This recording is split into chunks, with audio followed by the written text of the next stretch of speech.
Welcome to the AI Research Roundup. I'm Alex, and today we're looking at a paper from the Hugging Face Trending List, published on July 10th, 2025, just yesterday. This paper introduces a new benchmark, revealing that even top multimodal large language models lag behind human performance by over 30%, especially on tasks that mimic exploring a real-world space. The paper is titled OST-Bench, Evaluating the Capabilities of MLLMs in Online Spatio-Temporal Scene Understanding, and it really highlights some fundamental weaknesses in how these models perceive and remember the world around them. This paper introduces a new benchmark for embodied agents that have to explore and remember scenes over time. Also, the authors shared their full implementation on GitHub. If you head over there, you'll find the complete OST-Bench benchmark, along with all the evaluation code for running both open and closed source models. They've also included a detailed leaderboard to see how current models stack up, which is great.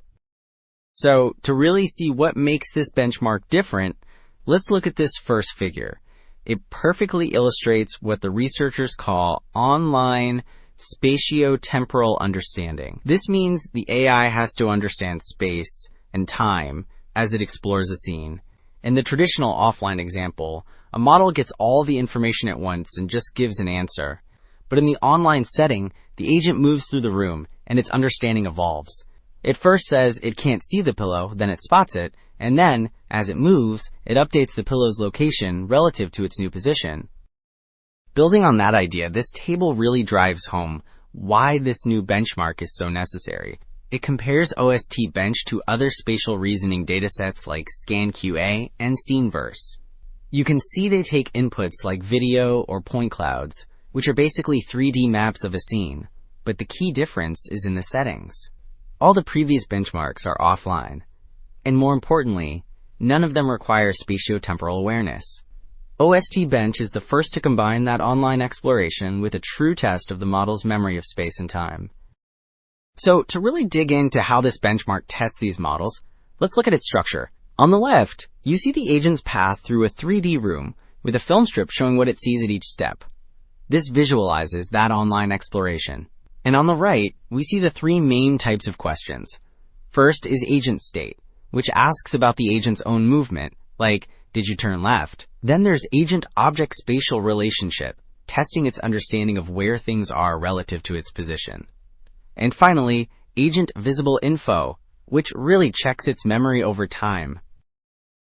Alright, moving to the results.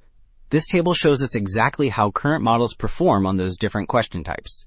You can see a range of models, from proprietary ones like GPT 4.1 to various open source options, all measured against a human baseline. The gap is huge. Humans score over 83%, while the top models barely pass 54%. But the really telling part is the breakdown. While models are decent at agent visible info, just identifying what they see, they are almost at random chance for agent state and agent-object spatial relationship. And this next figure really digs into why those scores are so low, especially for spatial tasks. On the right, we see a plot of model accuracy over exploration time. For almost every model, from GPT 4.0 to Gemini 2.0 Flash, there's a clear downward trend. The longer the agent explores, and the more it has to remember, the worse its answers get. The charts on the left break this down for two specific models. And it's pretty stark. Their accuracy on what's currently visible stays okay, but their memory of their own state and spatial relationships just collapses over time. So what's causing this memory collapse? This chart gives us a powerful hint by breaking down the kinds of mistakes the models are making for those two hardest tasks. Agent state and agent object spatial relationship, the vast majority of failures are reasoning errors. These are errors where the model fails to connect different pieces of information, especially using its memory. In contrast, for simpler tasks like identifying visible objects, the errors are more related to basic perception. This really shows that the core problem isn't seeing, it's thinking spatially over time. So these reasoning errors really get to the heart of the matter. The OST-Bench benchmark shows us that while today's models are getting better at describing what's in front of them, they fundamentally struggle with online spatio-temporal understanding. That's the ability to reason about space and time from the perspective of an embodied agent, one that's actively moving through an environment. The core challenge isn't just seeing, but remembering and connecting clues over time. That's all for this week's AI Research Roundup. Thanks for tuning in.